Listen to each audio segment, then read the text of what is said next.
I'm Shana Meyerson with YOGAthletica in Los Angeles, California, here today to show you how to spot someone in a handstand or how to be spotted.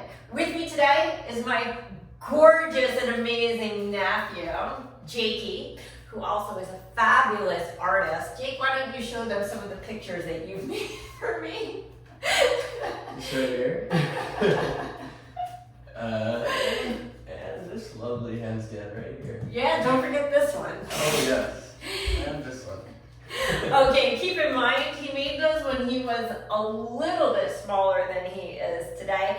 But today, Jakey is my victim. He's going to help us to show you that doesn't even make sense, how to spot someone in a handstand. Now, Jakey is a born handstander. I'll show you some of his amazing handstands and flips that he taught himself as a young kid. However, now that he's a full grown up, he doesn't really practice handstands anymore. So this is gonna be a little bit starting from scratchy. Yes? Yep. Okay, so first things first, Jakey, we're gonna put your hands about 1 foot, 9 inches to 1 foot from the wall. Okay, remember hands are shoulders distance apart, arms stay straight, gaze is forward, okay? So I want you to always find like a spot on the wall, it doesn't matter what it is. I have so many spots on my wall, and just keep your eye on the prize. Okay, so Jakey, lift one leg up. It doesn't matter which one. Your body will have its own intuition. Notice how he opened his hip automatically. Brilliant without even knowing he's brilliant. Now, as a spotter, you can put your foot down if you want to rest for a second, but could you just stay in this sort of down doggy position? As a spotter, I'm going to come at a diagonal to his arm, okay? So I am basically facing his shoulder. My belly button is like in alignment with his shoulder, with one toe basically under his nose and the other foot you can see very clearly. The reason I want to be off to the side is if I pull him to the wall and I'm standing behind him, he's going to smack into my head. I'm going to smack my head into the wall. It's actually happened to me before, and let me just go on record as saying it's not pleasant. But the girl did get up into her handstand, that's the good news. Okay, so once I'm set here in a nice sort of sideways stance, my hands are gonna go on his hips, okay? So can we turn sideways for 1 second, Jakey? And just put your hands in the middle of the mat, you can stand off the mat. So the hands are gonna, and walk in a little so you're in a bit more of a down dog. There we go. So a little less. Yeah, so my thumb will basically be right here on the outer edge of his hip, and my hand will clasp his hip. If for some reason you have thumb issues, you can put the thumb down, but having the thumb here is going to help to sort of give him grace as he comes up. And both hands will go in that same position, okay? Okay, so come on back. So I've got my grip and I've got my victim. I've got a really good sport here. He just showed up today and I just said, we're shooting a video, and he said, okay, that's what I do with my family. And back into like sort of your like mini dog. Okay, so I've got my grip, right? Now my goal with him is going to pull him to the point where his hips are over his shoulders, correct? The mistake that people, I'm speaking theoretically to our home viewing audience, but he says it's correct, so it's correct. The mistake that people make is instead of thinking of pulling up, is they pull in. And what happens is, let's turn sideways for 1 second. I'm not even gonna do this with him kicking up because he'll die.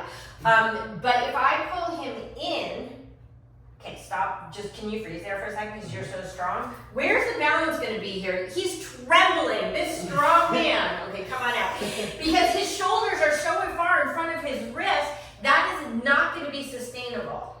What's more, if I pull him straight in, he's gonna hit his head on the wall, which is better than me hitting my head on the wall, of course. But still not like the desired outcome. Yes? Okay, so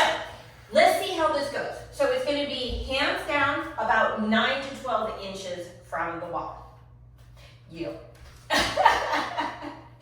Fingers spread wide and hands are pressing strongly into the floor. You can see his gaze is forward because he's so smart, so handsome, and such a fast learner. I don't love my nieces and nephews at all, unfortunately.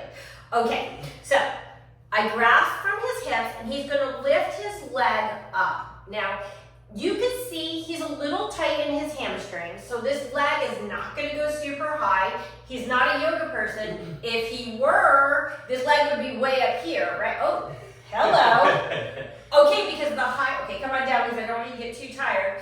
The higher his leg is, the easier it's gonna be for him to go up, right? And he gets his leg higher by opening his hip more.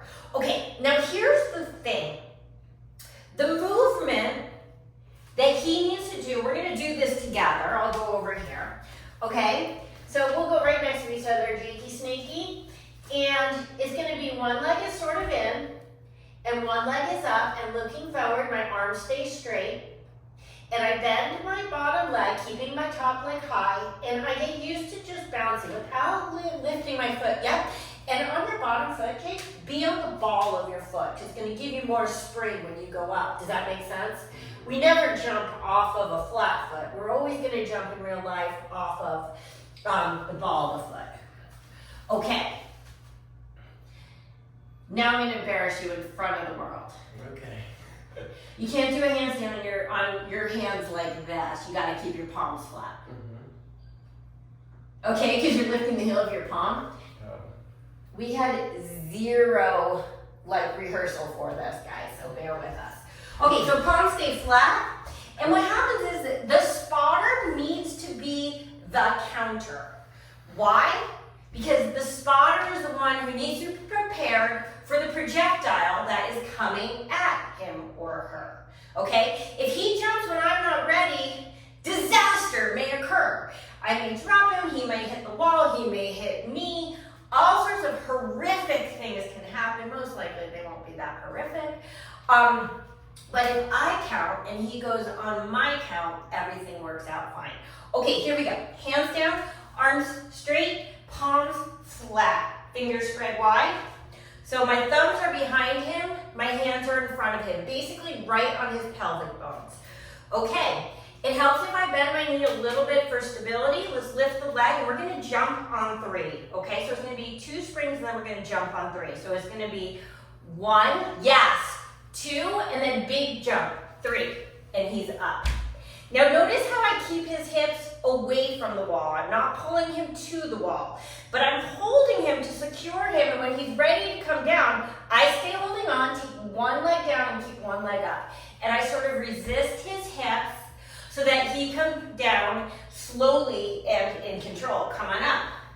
How'd that feel? Fine. That was amazing. You know why? Because you're amazing and incredible and beautiful and smart and talented and all the things that all my nieces and nephews are. Okay, can we do one more? Sure. Just for the home viewing audience, and then we're gonna wrap this up. Okay, here we go. Hands go down, fingers wide, palms flat, arms straight, gazing forward. I take my thumbs behind him, my hands right at his hip points. Remember, I'm the counter and I'm standing at a diagonal to his shoulder. Here we go, we're only gonna jump on 3, we'll bounce for 2. Here we go, ready? So I count 1, 2, big jump, I pull him straight up, okay? Right, so I don't want the hips to go back too far. Go ahead, take one leg down, and by holding him back, I help him to land lighter. Okay. High five, Jake. Go ahead, tell them what a great aunt I am. She's a great aunt. I'm a great aunt. Not like a great aunt. I'm old, but I'm not that old. But I'm a great aunt. A great, not very old aunt. Okay. I love this guy. This is Shana Meyerson with YOGAthletica in Los Angeles, California. If you have questions, put them below. My goal is to make sure that you are safe, that your spotter is safe, and everyone lives to celebrate these handstands. Have an awesome day.